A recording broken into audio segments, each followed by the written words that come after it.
आज हम बात करेंगे अस्थमा के बारे में। अस्थमा बहुत ही कष्टकारी होता है, वो चाहे छोटे बच्चे हों, युवा हों या बुजुर्ग हों, सभी को ये बहुत तकलीफ देता है।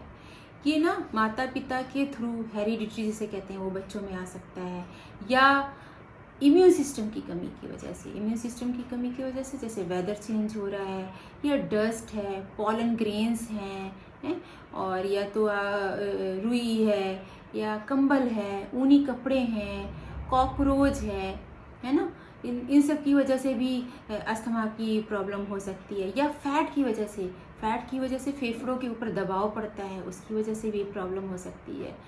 तो अब चलिए हम इसको थोड़ा सा सरल भाषा में जान लेते हैं कि ये क्या होता है। सरल भाषा में जैसे कि आप जब सांस लेते हैं तो जो मोटी नली होती है वो हार्ड कार्टिलेज से बनी होती है, तो उसमें सिकुड़न नहीं आने पाती है। लेकिन जो पतली नलिकाएं होती हैं वो सॉफ्ट कार्टिलेज से बनी होती हैं, तो उसमें जरा भी इन्फेक्शन के कारण ना वो सिकुड़ सी जाती हैं। तो जब हम सांस लेते हैं तो जो ऑक्सीजन होती है वो पूरी फेफड़ों में नहीं जाने पाती है, तो वो सफोकेशन होती है और तकलीफ होती है, दिक्कत होती है, अस्थमा का अटैक जिसे कहते हैं। तो आपको आज मैं इसके बारे में प्राणायाम और आसन बताऊंगी, और कुछ ऐसे आसन जो छोटे बच्चे नहीं कर सकते हैं, उनको खेल खेल में कैसे करना है वो बताऊंगी। तो इसको आप देखिए। और रही इम्यून सिस्टम के बारे में कुछ मैंने पेय बनाए थे जो होम रेमेडीज थे, वो आप मेरे पहले के एपिसोड में देख लेना। और एक हेल्दी पेय भी बताया था, वो आप देख लेना, तो वो आपके इम्यून सिस्टम को बूस्ट करेगा। साथ में हेल्दी डाइट के बारे में भी बताया था, वो भी आप देख सकते हो। तो आज हम अस्थमा से रिलेटेड जो भी प्राणायाम आसन है वो मैं आज बताऊंगी। कुछ इसमें घर में भी जो रिलेटेड जो भी है मैं थोड़े से बता देती हूँ कि उससे जिससे आपको राहत मिलेगा। तो जो अस्थमेटिक पेशेंट होते हैं ना, उसमें मैग्नीशियम और पोटेशियम की बहुत कमी होती है। तो पालक जो होता है ना, rich source of potassium magnesium होता है, और उसमें विटामिन ए भी होता है। तो पालक का सेवन करने से अस्थमेटिक पेशेंट के लिए बहुत राहत मिलती है। केले में बहुत अच्छा पोटेशियम होता है, और ये जो फ्री रेडिकल्स होते हैं ना वो बनने के लिए रोकता है। अलसी जो होता है उसमें मैग्नीशियम होता है, तो जो ब्रोंकियाई होती है उनके आसपास की जो मसल्स होती है वो जो अलसी का मैग्नीशियम होता है वो उसको रिलैक्स करता है। तो अस्थमेटिक पेशेंट के लिए ये बहुत अच्छा होता है। अदरक जो होता है वो इन्फ्लेमेशन को कम करता है। लहसुन का छीर पाक बना के आप पी सकते हो। जैसे आप 4 कलियां लहसुन के ले लो, उसमें 1 कप दूध और 2 कप पानी, इसको आपने बॉयल करना है। बॉयल करने के बाद जब वो 1 कप रह जाए ना, उसको पीना। ये बहुत ही अच्छा अस्थमेटिक पेशेंट के लिए बहुत ही अच्छा फायदा करता है। तो चलिए हम शुरू करते हैं कि हमें अस्थमेटिक पेशेंट में क्या क्या प्राणायाम करना है और क्या क्या आसन करना है। तो इसमें जो है आपको बहुत ही पेशेंस के साथ, सब्र के साथ करना है, धीरे धीरे करना है, बहुत फास्ट नहीं करना है।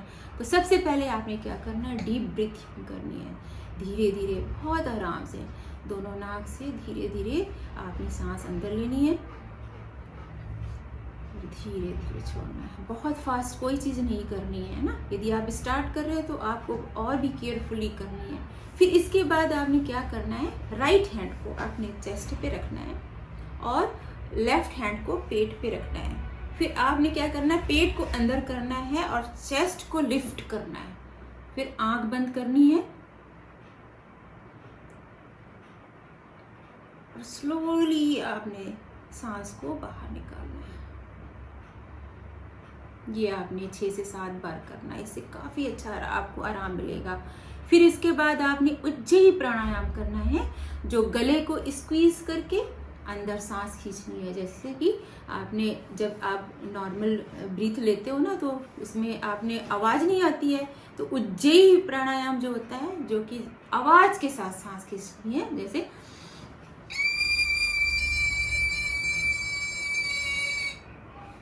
ये टॉन्सिलाइटिस, आपके थायराइड और अस्थमा पेशेंट के लिए भी बहुत अच्छा फायदा करता है। फिर आपने नेक्स्ट क्या करना है, अनुलोम विलोम। अनुलोम विलोम में आपने क्या करना है, लेफ्ट साइड से आपने सांस अंदर लेनी, इनहेल, अपनी कैपेसिटी के हिसाब से पूरक, जितनी देर आप होल्ड कर सकते हो तो होल्ड करोगे। फिर एक्सेल, स्लोली, बहुत आराम से, कोई आवाज नहीं होनी चाहिए। फिर आपने राइट से वापस जाना है। फिर आप जितनी देर होल्ड करके रख सकते हो, फिर वापस। इससे क्या होगी, आपकी चेस्ट की मसल्स की स्ट्रेंथ बढ़ेगी। तो ये बहुत अच्छा है। फिर आपने क्या करना है, आपने उद्गीत ओम का उच्चारण करना है, लंबी सांस लेनी है और फिर भ्रामरी करनी है। आपने आंख और कान बंद करके ओम का उच्चारण या होठों को बंद करके वाइब्रेशन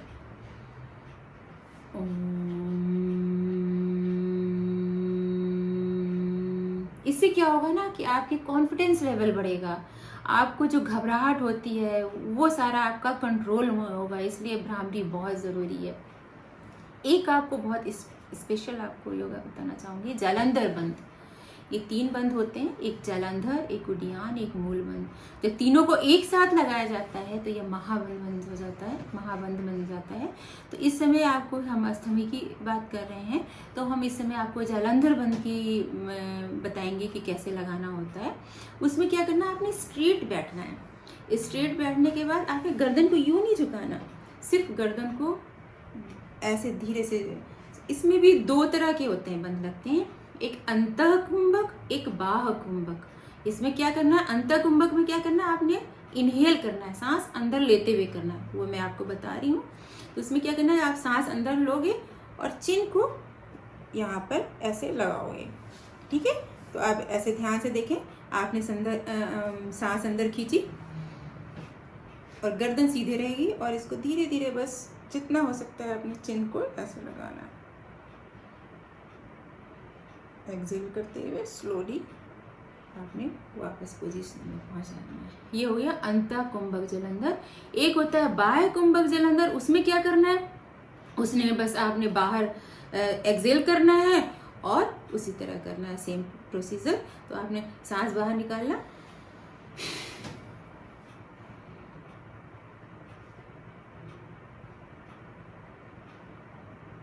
वापस अपनी पोजीशन में।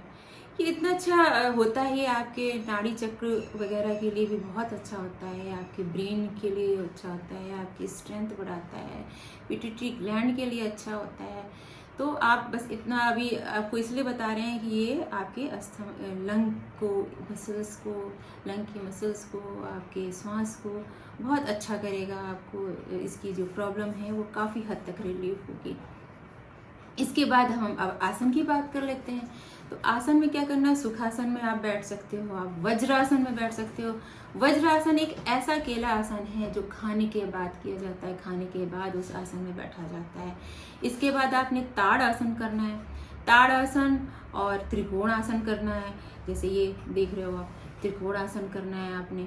फिर इसके बाद आप भुजंग आसन कर सकते हो, आप धनुरासन कर सकते हो, आप शव आसन कर सकते हो, आप बटरफ्लाई जिसको बद्धकोण आसन कहते हैं वो कर सकते हो। आप चाहो तो कैट पोज या कैमल पोज जो है इसको भी करने से आपकी चेस्ट जो होती है रिलैक्स होती है, वो कर सकते हो। हाँ, एक बात और जो रह गई थी छोटे बच्चों के लिए, कि छोटे बच्चों को कैसे एक्सरसाइज कराना है, तो वो मैं आपको बता देती हूँ। कि जैसे कि छोटे बच्चे हैं वो तो अनुलोम विलोम और ये सारी चीज़ें तो करेंगे नहीं, तो आप उनको बैलून दे दो कि लो ये फुलाओ, है ना। यदि वो भी नहीं फुला सकते, कुछ भी करेंगे तो उनकी लंग की कैपेसिटी बढ़ेगी। नहीं तो उनके जैसे छोटा बच्चा है, मतलब जो भी है जैसे भी है, आप छोटे गिलास वो जो भी दे दो, कहते उसमें हवा भरो। उससे क्या होगा, खेल खेल में करेगा, हवा भरेगा, उससे लंग की कैपेसिटी बढ़ेगी। उसको बहुत छोटे छोटे एक्सरसाइज कराओ जिससे कि उसका इम्यून सिस्टम डेवलप हो, उसकी बॉडी स्ट्रेंथ डेवलप हो, है ना। तो ये सारी चीज़ें जो हैं ये आप करें और इससे ज़रूर फ़ायदा मिलेगा। 1-2 एक्सरसाइज मैं बता देती हूँ कि जो नहीं भी कर सकते हैं आसन वगैरह ना, तो बैठे बैठे आप ये एक्सरसाइज कर सकते हो। जैसे आपने क्या करना है, इसको दोनों को सटाना है और इसको सांस ऐसे ऐसे सटाना है, सांस भरते हुए छोड़ते, सांस भरते हुए छोड़ते। इससे क्या होगी कि आपकी लंग जो चेस्ट की मसल्स है ना उसकी स्ट्रेंथ बढ़ेगी। तो ये आप कर सकते हो, 10 से शुरू करो, आप 20-30 जो भी अपने स्ट्रेंथ से कर सकते हो। आप छोटे बच्चों को भी इसको खेल खेल में करा सकते हो। और एक और बता देती हूँ कि जब आपने क्या करना है, ऐसे लाए आपने ये सटाया, आप सांस भरते हुए ऊपर गए, फिर वापस लाए, फिर ऐसे गया।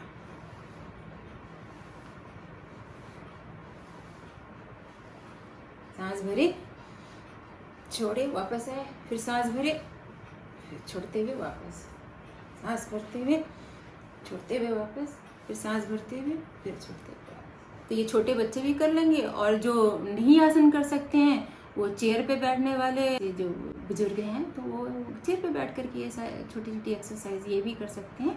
तो इससे चेस्ट की जो मसल्स की वो स्ट्रेंथ बढ़ेगी और उनको फ़ायदा मिलेगा। लेकिन ये सब कुछ अपनी कैपेसिटी के हिसाब से करना है, ज़बरदस्ती कुछ नहीं करना। यदि किसी से आपको तकलीफ हो रही है तो बिल्कुल नहीं करना।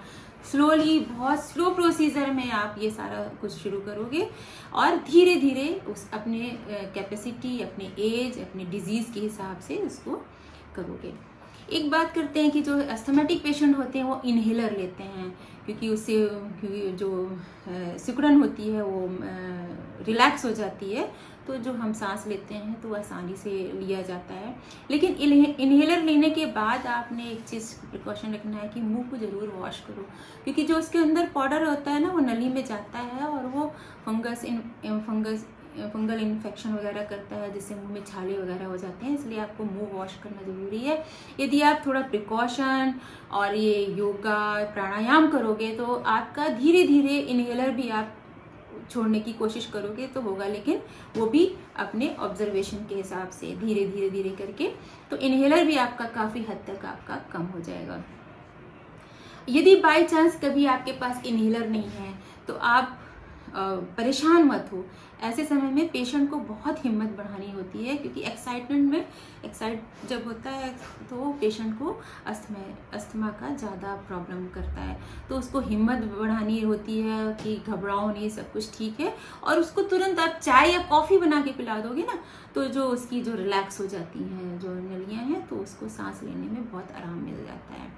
तो इन छोटी छोटी बातों को आप ध्यान रखें और इसको फॉलो करें, और जो भी है आप प्राणायाम आसन जो मैंने बताया है इसको करें। यदि आपको कुछ क्वेश्चन पूछना है तो आप कमेंट बॉक्स में जाके पूछ सकते हो। मैंने अपनी तरफ से पूरी कोशिश करी, लेकिन फिर भी बार बार मैं कह रही हूँ स्लो शुरू करना है ना। और अपने जो भी है डस्ट से, यदि आपके घर में पेट्स हैं तो उनके बालों से भी ये प्रॉब्लम होती है, तो इन सब छोटी छोटी बातों को ध्यान रखो। सफाई पे ध्यान रखो। सर्द गर्म से बचो, एकदम से तुरंत चेंज नहीं होता। जैसे आप कूलर में बैठे हो या एसी में बैठे हो तो तुरंत गर्म एटमॉस्फेयर में मत जाओ। जैसे आप कार में बैठे हो है ना, एसी में बैठे हुए हो, तो यदि आपको उतरना है तो 10 मिनट पहले, 5 मिनट पहले आप एसी को बंद कर दो, नॉर्मल टेम्परेचर करके फिर उतरो। या आप कहीं बाहर गर्मी से आ रहे हो, घर में तुरंत ठंडे में नहीं जाओ। तो इन छोटी छोटी बातों को ध्यान रखोगे। खाना आप गर्म सर्द जो होता है जैसे कहते हैं ना, तो जैसे आप ठंडी चीज़ खा रहे हो तो उसके साथ में गरम मत खाओ। दही का परहेज़ करो, सिट्रस चीज़ों का परहेज़ करो, मसाले वाली चीज़ों का मत खाओ।